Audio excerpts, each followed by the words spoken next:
Welcome everyone. I am प्रिया खान और मेरे साथ हैं मिस मुकद्दस उबैद। हम हैप्पी लाइफ की तरफ से आपकी खिदमत में हाजिर हैं और आज हम कुछ क्वेश्चंस करने वाले हैं अफेयर रिकवरी के बारे में।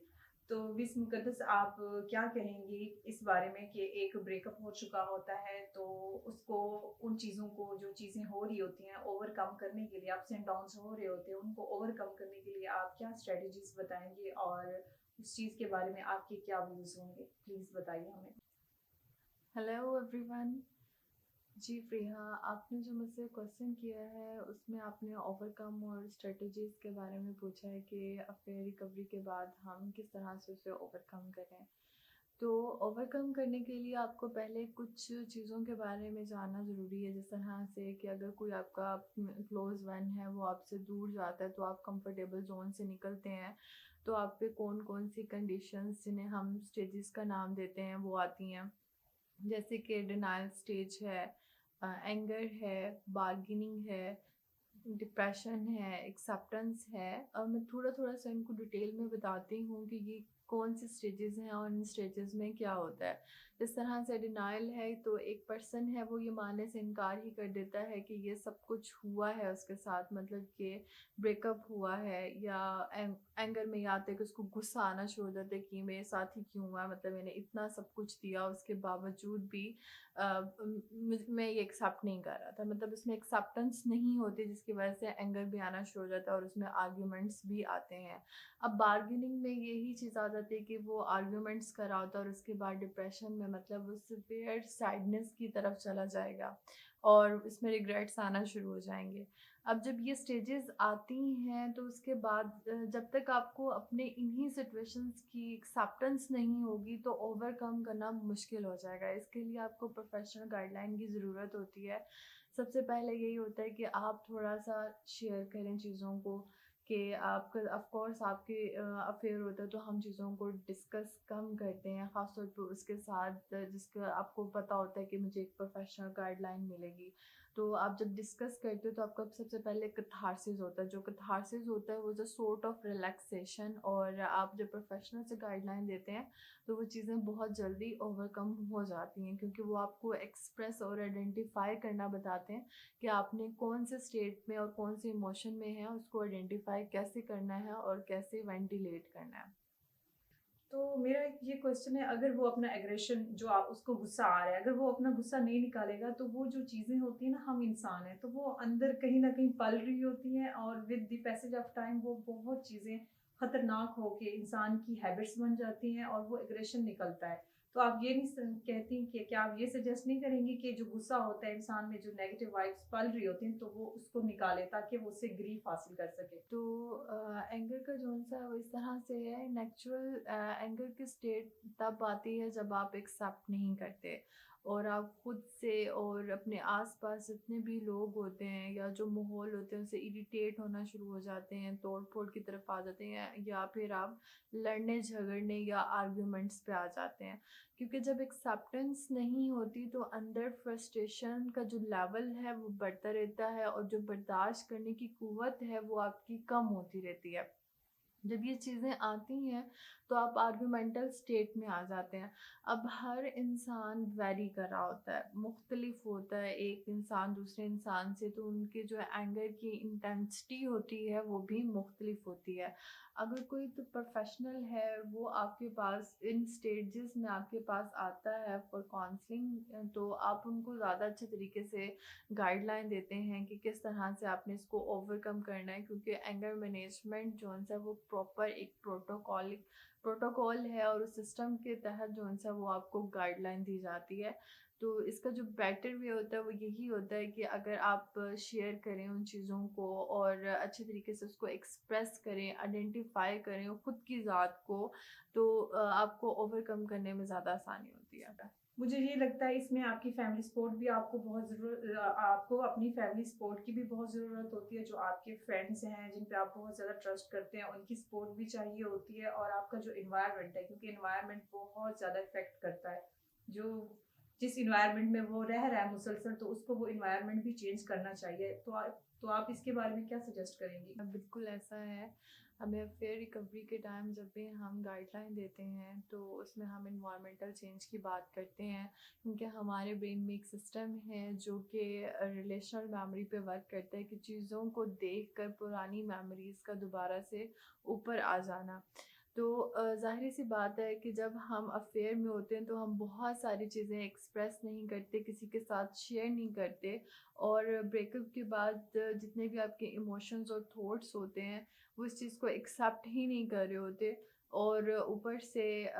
एक एक्सेप्टेंस ना हो पाना और रिलेशनल मेमोरी का बार बार पॉप अप होना, तो वो बड़ा डिस्टर्बेंस करता है, जिसके लिए इन्वायरमेंटल चेंज होना बहुत ज़्यादा ज़रूरी है। ठीक है, फॉर एग्जांपल एक बंदा एक्सप्रेसिव नहीं होता, तो वो किस तरह इन चीज़ों को ओवरकम करे? फॉर एग्जांपल मैं आपके साथ वो चीज़ें शेयर नहीं कर पाती जो मेरे अंदर है, मैं किसी के साथ भी वो चीज़ें शेयर नहीं कर पाती, तो उसके लिए आप क्या सजेस्ट करेंगी कि उसके लिए हमें फर्दर क्या करना चाहिए? हाँ जी, बिल्कुल प्रिया, हमें इस स्टेट के अंदर ये करना होता है कि आपको प्रोफेशनल गाइडलाइन की बहुत ज़्यादा ज़रूरत होती है, क्योंकि आपको वेंटिलेट प्रॉपर करवाना होता है और कैथारसिस करवाना होता है। मतलब कि जो आप महसूस कर रहे हैं, जो आपके दिमाग में सोचें चल रही हैं, या जो पेन और जो सफरिंग से आप गुजर रहे हैं, वो उन सब चीज़ों की आपकी आइडेंटिफिकेशन बहुत ज़्यादा ज़रूरी होती है। जब आप ये चीज़ें शेयर करते हैं किसी ऐसे पर्सन के साथ जिसके ऊपर आप ट्रस्ट करते हैं, तो आपके लिए चीज़ें बहुत ज़्यादा आसान हो जाती हैं। ओके, इसके अलावा आप मुझे ये बताएँ कि उस इंसान को अगर वो चाहता है कि मुझे खुद को वो स्पेस मिले कि मैं अपने आप को टाइम दूँ, तो वो किस तरह की सिचुएशन में जाए और वो किस तरह की स्पेस ले और अपने साथ किस तरह का टाइम गुज़ारे? जी बिल्कुल, इस टाइम में जब आप अफेयर के बाद ब्रेकअप होता है आपका, तो आपकी जो चेनिंग चल रही होती है वो नेगेटिव होती है, और आप उस नेगेटिव चेनिंग को किस तरह से ओवरकम करते हैं उसके लिए आपके लिए बहुत ज़्यादा प्रोडक्टिव सिचुएशंस का होना बहुत ज़रूरी है, और ऐसे फ्रेंडली इन्वायरमेंट का होना बहुत ज़रूरी है जिसमें आपके साथ ऐसे पर्सन्स हों जो आपको प्रोडक्टिविटी की तरफ लेके चलें। तो स्पेस में मैं सजेस्ट जो आपको करूँगी वो यही करूँगी कि स्टार्ट में स्पेस जौन सा है आप खुद को मत दें, मतलब कि अकेला या तन्हाई में खुद को मत रखें, क्योंकि वो आपको कभी भी पॉजिटिव थिंकिंग की तरफ नहीं लेके जाएगी, जिससे आप नेक्स्ट वन को वेलकम नहीं कर सकते। तो आप क्या सजेस्ट करेंगी कि इन चीज़ों की ओवरकम करने के लिए आप नेचुरल प्लेसेस पे जाओ, या जिस तरह का इंसान की हैबिट्स हैं वो उसी तरह उन चीज़ों को अटेम्प्ट करे, या किस तरह करे? जी, न्यू इन्वायरमेंट का एक्सपोज़र जौन-सा है वो हर एक के लिए पॉसिबल नहीं है। तो अगर हम जनरली सबको सजेस्ट करने के लिए कहें, तो उसमें यही चीज़ें आ जाती हैं कि आप आइडेंटिफ़ाई करें कि आपके अंदर कौन से ऐसे स्किल्स हैं जिनको और ज़्यादा पॉलिश होने की ज़रूरत है। और आप ऐसे लोगों में बैठें जिनकी सोच बहुत ज़्यादा पॉज़िटिव हो और आपको अपनी ही पर्सनैलिटी के अंदर एक न्यू विज़न दें, तो ये ज़्यादा ओवरकम करने के लिए बेहतर है। ओके मुक़द्दस, आपसे मैं कुछ फर्दर क्वेश्चंस करूँगी। वो ये हैं कि एक इंसान जब पूरी तरह से टूट चुका होता है एक ब्रेकअप के बाद, तो उसको कितना टाइम लेना चाहिए कि वो नए इंसान का वेलकम कर सके और उसके साथ शेयरिंग कर सके, ताकि वो इन चीज़ों से दोबारा निकल सके और ज़िंदगी की तरफ एक फ्लो में जा सके? तो उसके बारे में आप क्या बताएँगी हमें?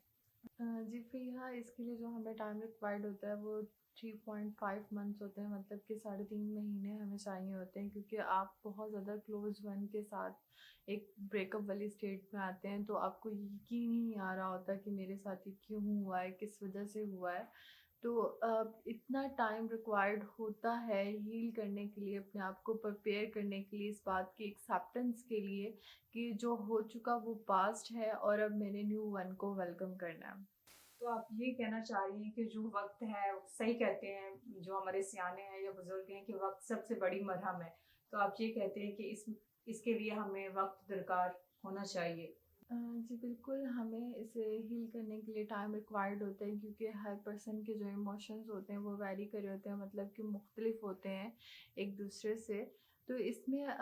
हर पर्सन जो एक्सपीरियंस कर रहा होता है वो बिल्कुल डिफरेंट होता है, और उसमें आपकी गाइडलाइन जो आपको प्रोफेशनल गाइडलाइन होती है उसकी बहुत ज़्यादा ज़रूरत होती है, क्योंकि हम उसको इस तरह से मैनेज करवाते हैं कि इस ड्यूरेशन में जो हीलिंग वाला ड्यूरेशन होता है इसमें आपका एक प्लस पॉइंट ऐड हो रहा होता है आपकी पर्सनालिटी के अंदर। अब जो प्लस पॉइंट ऐड हो रहा है आपकी पर्सनालिटी में वो यही है कि आप कितना प्रोडक्टिव हो रहे हैं, किस तरह से हील करने की तरफ जा रहे हैं, क्योंकि यही जो प्लस पॉइंट है वो आपको आगे लीडिंग पॉइंट की तरफ लेके जाएगा, एक प्रोडक्टिव और हेल्दी लाइफ की तरफ लेके जाएगा, और आप आसानी से किसी न्यू वन को वेलकम कर सकेंगे। ओके, अच्छा मेरा एक और सवाल ये है कि ठीक है, एक इंसान ने दूसरे इंसान का वेलकम कर दिया कुछ टाइम के बाद, लेकिन जो आदतें होती है ना वो नेचुरली होती हैं, वो इंसान चेंज नहीं कर सकता। फॉर एग्जांपल जो मेरे अंदर हैबिट्स हैं, जो आदतें हैं, मैं उसको चेंज नहीं कर सकती। मैं उन चीज़ों को दोबारा अपनी लाइफ में यूटिलाइज करूंगी अपने पार्टनर के साथ, लेकिन उसके बाद मुझे वो सारी पिछली बातें याद आएंगी, तो उन चीज़ों को मैं कैसे हैंडल करूँ? अ, जी, मैंने स्टार्ट में जो आपको स्टेजेस बताई थी उसमें से एक स्टेज कौन सी है वो एक्सेप्टेंस की है, और एक्सेप्टेंस में हम जो प्रोफेशनली गाइडलाइन करते हैं और एक पर्सन को जो मेंटेन करते हैं वो इसी तरह से करते हैं कि आपने जो हो चुका है वो पास्ट है, और पास्ट से आपने अपनी मिस्टेक से क्या लर्न करना है, मतलब कि कहाँ गैप रह गया था जिसकी वजह से ये सिचुएशन हैपन हुई है, और हमने किस तरह से अब न्यू वन को वेलकम करना है जिसमें हम प्रिपेयर्ड करते हैं। तो ये जो एक्सेप्टेंस है, यही जो एक्सेप्टेंस के ऊपर हम वर्कआउट करते हैं और उन्हें गाइडलाइन देते हैं। Okay miss, thank you so much for coming.